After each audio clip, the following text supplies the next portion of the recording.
बिहार में हो गया खेला। नीतीश कुमार ने बीजेपी को दिया गच्चा। एक बार फिर टूटा गठबंधन। एक बार फिर चाचा भतीजे की यारी। एक बार फिर सीएम बनेंगे नीतीश कुमार। बिहार में नीतीश की बहार है। महाराष्ट्र में बीजेपी ने उद्धव ठाकरे के साथ खेला किया तो बिहार में नीतीश कुमार ने बीजेपी के साथ ही खेला कर दिया और आरजेडी से हाथ मिला लिया। बिहार में किसी को अंदेशा नहीं था कि पलटू राम एक बार फिर पलट जाएंगे। साथ ही उन्होंने बीजेपी पर अपमानित करने का भी आरोप मढ़ दिया, यानी काम भी हो गया और आरोप भी लग गया।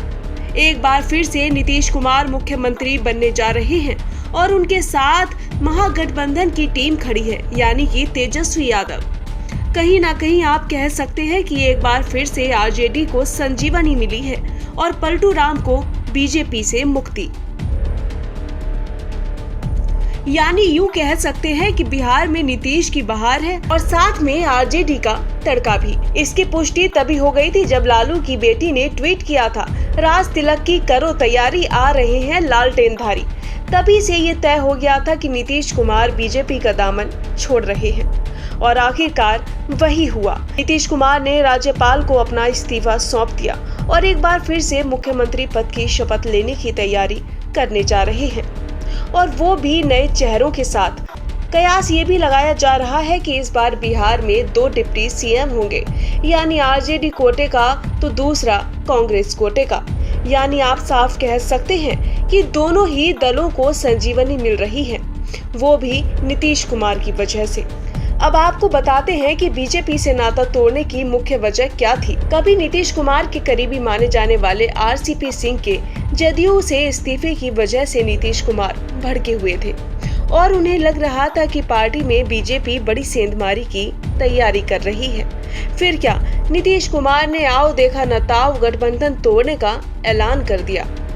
नीतीश कुमार को भी मालूम है अगर जेडीयू को बिहार में अपना अस्तित्व बचाना है तो बीजेपी का साथ छोड़ना ही पड़ेगा, क्योंकि आरसीपी सिंह ने जब जदयू से इस्तीफा दे दिया था तो ये साफ कह दिया था कि जदयू के कई विधायक बीजेपी के संपर्क में हैं और बिहार में कभी भी तख्ता पलट हो सकता है। लिहाजा नीतीश कुमार ने बीजेपी के खेला से पहले अपना खेला कर दिया और आरजेडी के साथ मिलकर फिर से बिहार में सरकार बनाने जा रहे हैं। यह दूसरा मौका है जब नीतीश कुमार ने अपने पुराने सहयोगी बीजेपी से नाता तोड़ा है। इससे पहले नीतीश कुमार 2013 में बीजेपी से अलग हुए थे। हालांकि 2017 में वे महागठबंधन का साथ छोड़कर बीजेपी के साथ आ गए थे। बिहार में अब जदयू, आरजेडी, कांग्रेस और लेफ्ट पार्टियों के महागठबंधन वाली सरकार होगी। हालांकि इस बार भी सीएम नीतीश कुमार ही होंगे। तेजस्वी यादव डिप्टी सीएम बन सकते हैं। उन्होंने गृह मंत्रालय की भी मांग की है। बिहार की राजनीति में हुए उलटफेर का असर देश की राजनीति पर भी पड़ेगा। अब नीतीश कुमार विरोधी गुट में शामिल हो गए हैं, यानी कि साथ कह सकते हैं ममता, केजरीवाल साथ साथ सोनिया गांधी के साथ मिलकर बीजेपी के खिलाफ हल्ला बोलेंगे। राजनीति में कोई दोस्त या दुश्मन नहीं होता, ये मौके की राजनीति है। जो चूक गया वो अतीत बन जाता है, जो मौके पर दाव चल दिया वो हीरो बन जाता है। बिहार में हाशिए पर चल रहे आरजेडी भी कभी नीतीश कुमार को पलटू राम कहा करती थी। आज उन्हें क्या मालूम था कि वही पलटू राम आरजेडी की नैया को पार लगाएंगे। बहरहाल नीतीश कुमार के चक्रव्यूह में बीजेपी इस कदर घिरी हुई है कि उनके सभी चाणक्य फेल हो गए हैं। अब देखने वाली बात ये होगी कि बीजेपी नीतीश कुमार के पलटू पॉलिटिक्स से क्या सीख लेती है।